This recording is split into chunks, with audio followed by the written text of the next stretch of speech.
Eu morei 11 anos dentro da casa da minha sogra com meu esposo e as minhas 2 filhas. Consegui a minha casa agora junto com o filho dela, que é o meu esposo. Ela colocou o pé na parede agora, dizendo que quer ir morar com a gente. Eu coloco o pé na parede do outro lado, dizendo que eu não aceito. Porque, poxa, eu morei 11 anos dentro da casa dela. Então, eu preciso, né, ficar dentro da minha casa sem ela. Você está entendendo? Eu agradeço demais a ela, né, por ter nos permitido ficar esse período dentro da casa dela. Mas quem já morou com sogra, ou quem mora com sogra, ou com qualquer outra pessoa, sabe que não é fácil. A gente não tem privacidade. Sempre tem as piadinhas. Você não fica totalmente confortável. Desde o tempo que eu me casei, eu nunca tive esse privilégio, né? Quando eu fui morar com ele, nos primeiros meses, foi até razoável. Mas depois as coisas foram, né, apertando. Só que, tipo assim, eu sempre no foco e na fé que um dia eu ia conseguir minha casa, que um dia ia dar certo. Nunca fiquei parada dentro na boca dela, eu nunca passei de preguiçosa. E eu sou preguiçosa por quê? Porque eu nunca fiquei sem trabalhar, eu sempre trabalhei. Você está entendendo? Sempre trabalhei. Nunca fiquei de perna pro ar e o filhinho dela trabalhando e me dando do bom e do melhor, não. Era sempre dividido, sabe? As coisas eram sempre eu e ele, como ainda é. Só que o que aconteceu agora? Agora, né, que a gente conseguiu essa casa, que ela ficou muito irada, porque ela não estava sabendo de nada, né, porque eu pedi até pelo amor de Deus pro meu esposo não falar nada, para ficar só entre a gente, porque é uma conquista, né, então, tipo assim, espera dar certo para depois as pessoas ficarem sabendo. Aí ele sempre questionava, mas é minha mãe, então eu falei, não, mesmo sendo sua mãe, eu e você somos um só, então a gente é uma família, então vamos conseguir, aí depois a gente fala. E aí a gente conseguiu, gente, a gente financiou uma casa, né, pelo banco, que eu prefiro não citar aqui, que eu acho que não pode. A gente deu uma entrada que a gente guardou, né, durante, acho que 5 anos. A gente foi guardando um dinheirinho, vocês sabem, né, que foi difícil, porque pobre não consegue guardar dinheiro, ainda mais quando você tem 2 filhas. Então ele ganha um salário, eu um salário, e aí babá pra pagar, vocês estão entendendo? Porque minha sogra, lógico, eu nunca deixei minhas filhas com ela, porque ela disse que não podia, porque, né, não aguentava e tal, e ela não tinha obrigação. Na casa dela, eu trabalhava a semana toda, na maioria dos sábados, realmente, eu não ficava em casa, eu sempre saía com meu esposo e as minhas 2 filhas pra passear, né, porque, poxa, a semana toda fora das minhas filhas, acordando 5 horas da manhã, chegando em casa 7 horas da noite por causa dos ônibus, enfim, nessa correria, as minhas filhas quase sem contato, então, no final de semana, era obrigatório da nossa parte tirar pra gente passar o dia com as crianças, não é? E aí, no domingo, o que eu fazia? Faxina, dia de domingo era faxina na casa dela, fazia. E ela ainda ficava falando que eu tava fazendo de mau jeito, que eu tava com preguiça, que eu tava fazendo as coisas pela metade, sabe? Aquelas piadinhas.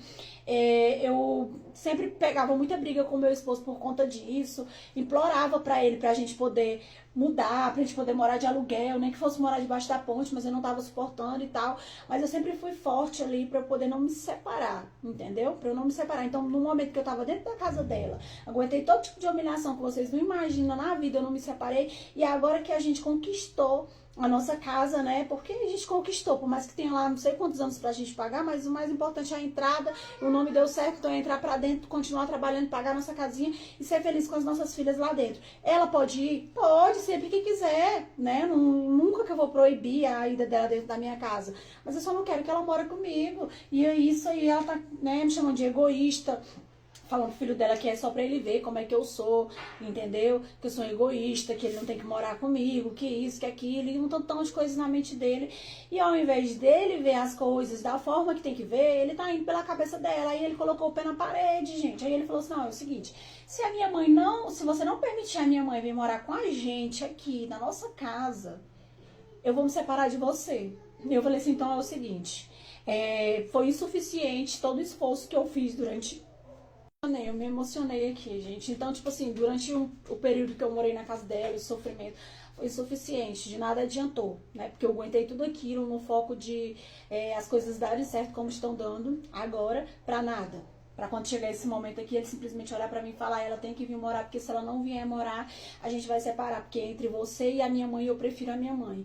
Em momento algum, eu tô me comparando à mãe dele, em momento algum, eu sei, né, o meu lugar de esposa e eu sei o lugar de mãe dele, entendeu? Só que a única diferença é que eu só quero privacidade junto com ele, entendeu? Eu quero poder, tipo, tá ali com meu esposo e as minhas filhas, no dia que a gente se desentender, a gente poder ter pelo menos uma discussão confortável, sem ninguém entrar aqui, entendeu? E falar que eu sou errada, e falar isso, e se intrometer ali na nossa vida, ficar sabendo de coisas demais.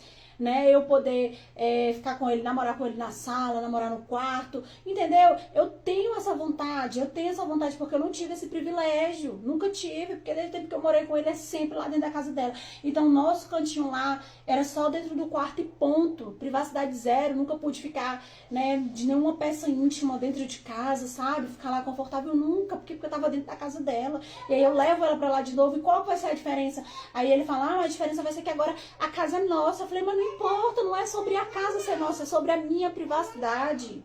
Eu mais você, a gente, né, a gente lutou igual, então a gente merece. Tenta colocar isso dentro da mente da sua mãe, pra ela parar de falar mal, pra ela entender, né, pra ela falar assim, não, eles moraram muito tempo aqui comigo, agora tudo bem, ela tem razão, agora é a vez do casal, né, ficar um pouco confortável, só eles e tal. Mas não, gente, ela tá envenenando cada vez mais a cabeça dele. E agora eu não sei o que eu faço. Não sei. Eu juro pra vocês que a minha vontade de falar assim, então tá. A sua mãe não vem morar aqui dentro de casa, porque realmente ela não vem, eu não vou aceitar. Ela não vem morar aqui, então fica aí e mora com ela. É isso. Mas o que destrói meu coração, o que me deixa assim completamente destruída, é tudo que eu passei, né, pra chegar até onde eu cheguei, que agora pra nada adiantar. Vocês estão entendendo? Então, assim, o que vocês acham da minha história? Eu tô agindo de uma forma errada, eu não tenho ódio dela, nem nada, jamais, jamais, gente. Ela é mãe dele, é avó dos meus filhos, é minha sogra, enfim, essas coisas que aconteceram, ficou pra trás, não sou de guardar mágoa de ninguém. Mas eu acho que esse é só um direito meu, como de qualquer outra pessoa que sempre morou a vida inteira com os outros, conseguiu seu cantinho e só querem ficar só ali, ter sua privacidade. Eu tô pecando, eu tô sendo uma pessoa injusta, eu tô sendo uma pessoa egocêntrica, eu tô sendo egoísta. O que vocês acham? Se fosse vocês no meu lugar, o que vocês fariam? Agora eu não sei o que eu falo pro meu esposo, né? Porque ele falou que eu tenho até amanhã pra eu poder falar pra ele se eu vou continuar casada com ele, pra mãe dele morar com a gente, ou se a gente vai se separar hoje, que ele vai lá e volta pra morar na casa da mãe dele. O que eu faço? Deixa a opinião de vocês aqui nos comentários, gente.